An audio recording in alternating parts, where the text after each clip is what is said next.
Alrighty, so today we're going to go over charitable gifting strategies from the beginning, kind of an A to Z process, and look at all different ways that we can gift money to different charities. So first, for those that don't know, my name is Jerry Todd. Some of my credentials for being in the business, working on retirement planning. I have 3 children. This is from last year's annual conference right after the 5K. My oldest son, Jake, my middle son, Jack, who has MPS 2, and my youngest son, Jaden, who's also here helping out. Good. Okay, so I just had to let everyone know that this presentation is for educational purposes only. We're going to talk about different tax and potentially some legal aspects, so I want to make sure that you do seek a professional whenever it comes to some of the specifics. Okay, so this is what we're going to cover today. We're first going to talk about our annual gift limits. What can we give? That's always a big question. They say, you know, I have these different things. What all can I do? We're going to talk a little bit about donor-advised funds, which most people don't know what those are, so I think that'll be exciting. One thing I didn't have on here also is the ABLE accounts. I'll briefly touch about those because those are something that's relatively new. And then Terry's going to talk about designated research donation. And definitely spend some time on that because that's something that we're very excited about. And the charitable remainder trust and charitable lead trust, I'll have the presentation that someone could look through, but I don't think we're going to cover those today. That's more of an advanced strategy. Next. Okay, annual gift exclusion, $14,000 a year. This is simply how much money can you give someone and not go take away from your estate tax, your estate gift exclusion. So $14,000, that's per person. So realistically what that means is a family could give one person, a husband and wife could give $28,000. They could each give $14,000. So that's the first thing when someone says, what can I do? You can give $14,000 and not have to worry about any taxes or anything like that, okay? What can you give? So the first is simply cash. You know, through the society, we see that a lot, right? There was donations today, I'm sure, for the 5K, where individuals simply just write a check or put it on the credit card, whatever it happens to be. These are what I see most in my practice. So I say retirement accounts. This would include IRAs, 401ks, 403bs. So how do we give money from those investments or those kind of accounts? The retirement accounts have beneficiaries associated with them. So if we all have a retirement account and we have to put who our beneficiary is and our contingent beneficiary so that the money can go to them at whatever point in time whenever I pass away. So that is what we see a lot of, you know, where maybe they'll carve off a charity and put 10% to the charity in case something were to happen. Another way that I've seen retirement accounts are for the older individuals. So the individuals that are older than 70 and a half, they have to start taking money out of their retirement accounts. If it's a traditional IRA, for example, someone is retired, they have a traditional IRA, at 70 and a half, they have to take out required minimum distributions. I have had some clients that have to take this money out of their account and pay taxes on it, and they don't need it to live off of. They have other means of income. So what they do is they take that and they use that as their gifting strategy. They gift that to help with their taxes because every time we gift, we get to exclude it from our taxes. So they're able to do that. And then I have other individuals that combine the retirement accounts with the life insurance. So as an example, I have a client that used their required minimum distributions at the age of 70 and a half, and they purchased a life insurance policy. And that life insurance, they spread it out amongst their kids and charities. So they used the money that they didn't need to live off of, that they were required to take out, to then leverage that to have a greater benefit. So that brings us to the next item, life insurance. So life insurance is, come on in. Sorry. No, you're fine. We went on a lunch to try to find lunch and got lost. So when we start looking at life insurance passes by a beneficiary designation. So we could list a charity as a beneficiary on that. And that's usually what that strategy is for, where you already have a life insurance policy and then you change your beneficiary to maybe the charity is a certain percent of that insurance, so that when you pass away, the charity would be able to get that. Now, the real estate and investment securities, so the real estate, you say, well, how can I give real estate? It's a physical asset. Like, you can't give the National NPS Society a piece of property. We're not designed to be able to do that. But you can do that through different entities. Okay, and I'll tell you a little bit about that on the next slide. The next one is investment securities. So if you have an investment that is appreciated in value, let's say you bought a stock for $1,000 and now it's worth $10,000. If you were just to sell that, you would have to pay tax on the $9,000 gain that you have. Okay? By gifting it, you don't have to pay the tax on it. The charity gets the entire $10,000. Okay? So it's a way to be able to get out of appreciated securities, and it's a win-win for everyone, as opposed to selling it, paying the taxes, and then gifting the money. So you can actually gift the individual security and liquidate it from that. You get a deduction for the 1,000 too, right? Yes. Yep. Okay, next. Okay, donor advised fund. Is anyone familiar with a donor advised fund? Okay, that's good. There's not that many people that are. So the donor advised funds, there's a handful of them out there. I mean, there's like a big, Fidelity's got a really big one. I mean, there's a couple of big companies that have them. Well, what's good about it? Tax-free growth. So all of these are what you could put into a donor advised fund. So what happens, that same example, you have that piece of real estate, okay? You have a piece of real estate, they will get it appraised. They say, okay, this is worth $100,000. You actually give that to the donor advised fund. They immediately give you $100,000 in the account, then they go sell the property. Now you have an investment that can be invested in various mutual funds, and you've created your own little entity. And the beauty about that is, what I really see the advantage is potentially larger dollar amounts, because now you have this $100,000 that you haven't had to pay taxes on, once again, appreciated security or real estate. And then from there, you can gift it out. So you could say, hey, I want to gift $5,000 to the National NPS Society one year, $20,000 the next year.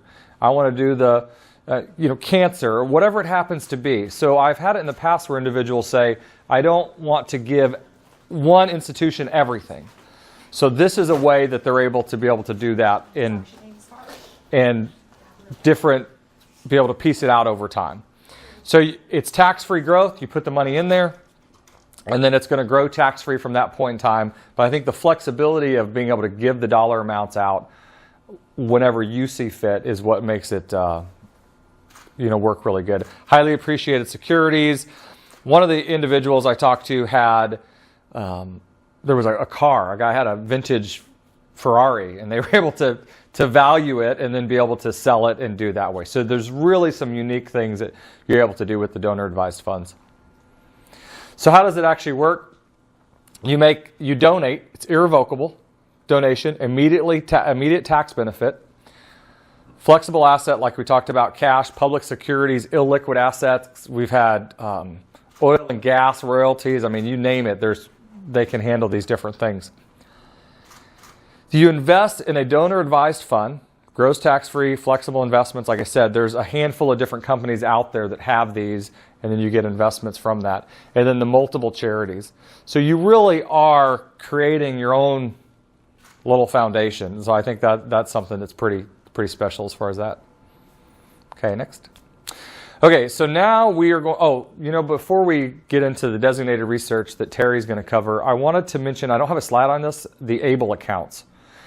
So the ABLE accounts came about in 2014, I believe it was, and then it was revised in 2015. An ABLE account allows you to make an investment. It is what's considered the beneficiary and owner are the same person. Okay? So this individual has to, what's the word I'm looking for? It has to be an affected individual, like in our situation, an affected individual for MPS would meet the classifications to be able to create one of these investments for themselves.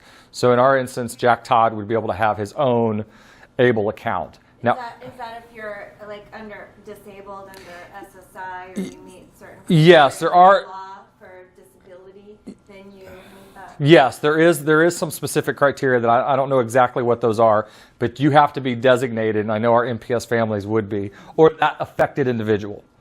Okay, now anyone can give money to it, and it goes to the same $14,000 limit. Like a person can give $14,000. So for a child, you could actually do $28,000. A spouse, husband and wife, could give $28,000, $14,000 apiece to this account. Okay, it then is going to grow tax-free.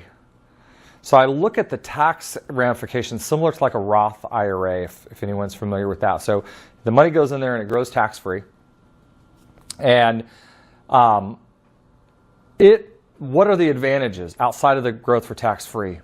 It does not count against their income and assets for Medicaid and SSI. So they can use it, and there's some specific criteria what they can use it for. Okay, but it helps them basically have other assets to be able to use and not kick them off those government programs. So that's the big advantage that you really have with it. Now the other issue is that $100,000, once it grows to more than $100,000, then that reverts back. Then it will kick you off these programs. So that means not money that's just been put in there, but total growth. So if you put in $90,000 and it grows $15,000, then Medicaid's going to kick you off of their program. So that's something that we would tell people that, you know, when it's going to get up to something high like that, to keep that in mind. The other issue is that when you pass away, when that individual passes away, it varies by state. These are all state-run programs, but you can invest in one in a different state. You don't have to invest the one in your own state. There is a recapture in most states. So what would happen is, you know, you've been on Medicaid for X number of years and you've got $50,000 left in this account. The state will come back probably and recapture that money. So, you know, use it while it's there for the different things it's listed, but then the beneficiaries or the other heirs shouldn't really expect to get that money back. In my understanding, it was created by law. It was put into place because somebody said we realized to be disabled and have a lot of medical costs that it's expensive, right? And yes. So you need income coming in, and that shouldn't just disqualify you from SSI and Medicaid and other programs. And so it allows you to create a little bit of income to help pay for and there are costs and things that are durable medical, anything. Yeah, and there is some living costs, adaptive. Yeah, there's a handful of things like that. The insurance doesn't cover. Correct, to be able to do that. And I had found a website. It's on my phone. Anyways, but yeah, so that's something to look at. And I don't think a lot of people know about the ABLE accounts.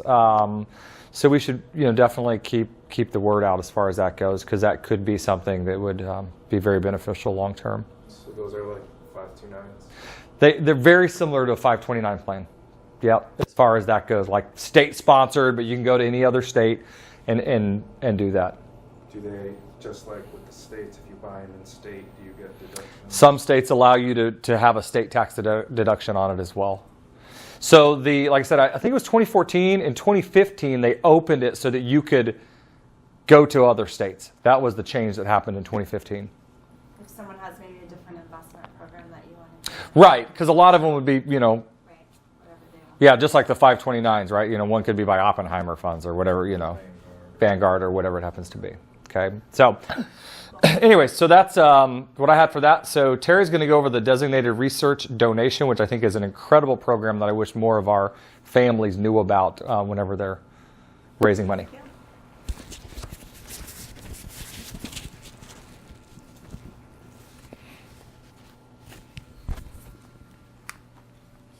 Thank you.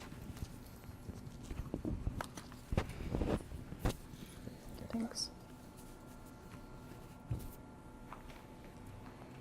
So I thought it would be a good point, Jerry and I both did, to talk about the designated research program so that you guys could learn more about one of the programs that we developed at the Society over the last couple of years based on really an unmet need that we had. For many years, National NPS Society has absolutely your donation, your decision, and we have funded syndrome-specific research. And we've gotten into a spot with families that were able to raise quite a bit of money and wanted to have more stake in the game. And they wanted to help identify not only the research, but the researcher and the institution that they wanted to fund. Currently, the Society since 2000 has raised a little over $15 million in program dollars. And we have found out by opening up our planned giving program that some of our donors wanted to have deep discussions about where they would want this money to go if they were to pass away. It doesn't have to happen just through planned giving. It can happen actively today. So at the National NPS Society, we actually have the ability that if you raise $25,000 or more, that you can go in contract with the National NPS Society, and you can determine what research it is that's relevant for your family that you feel is going to push the needle and help us move towards cure.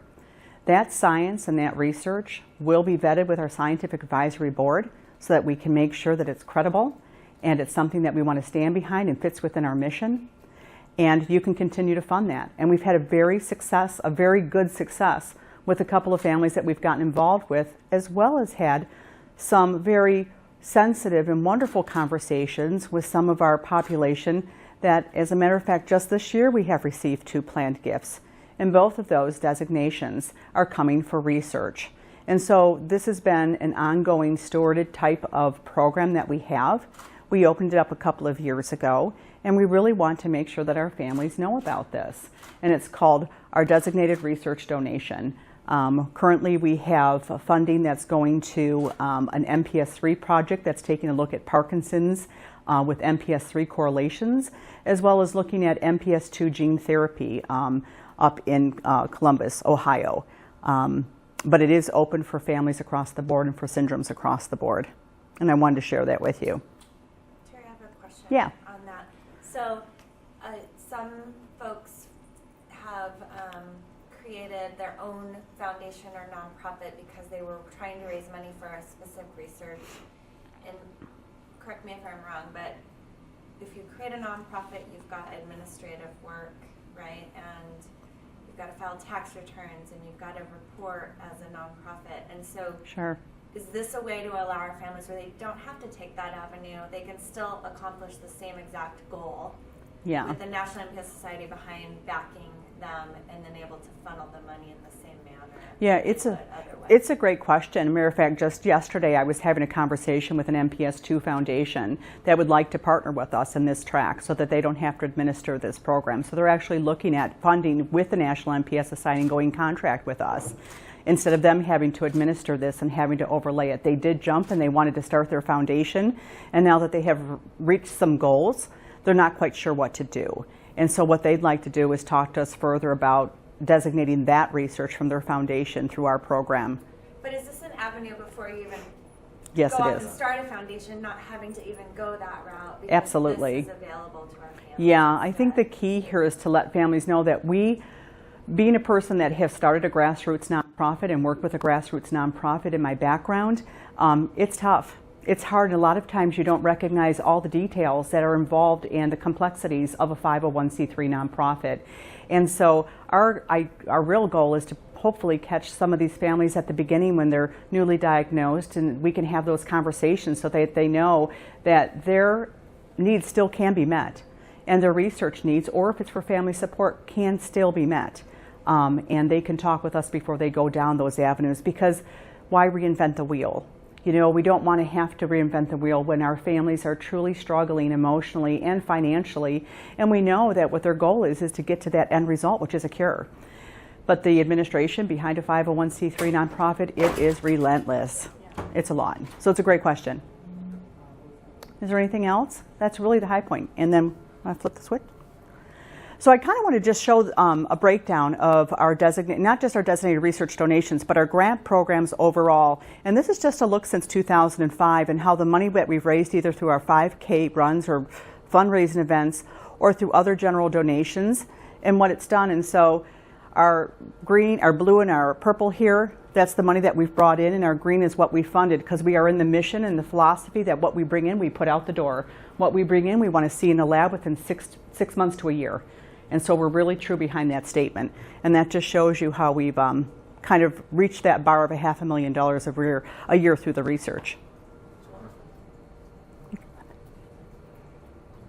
And this was the way I had talked to somebody else yesterday just about dollars raised, but one of the graphs that I had been keeping track of since 2001 was just the number of grants that we have funded by number. Recognize that probably our average grant is about $80,000 a year. I mean, $80,000 on a grant itself. It could be a 2-year grant. But that gives you an idea of the number of grants that we have funded across the board for all the syndromes. We support MPS, and then we support ML, which is ML2 and 2-3, and also our general research grants. Did you have a question? I had a question on the back slide. Oh, can you go back a slide for us?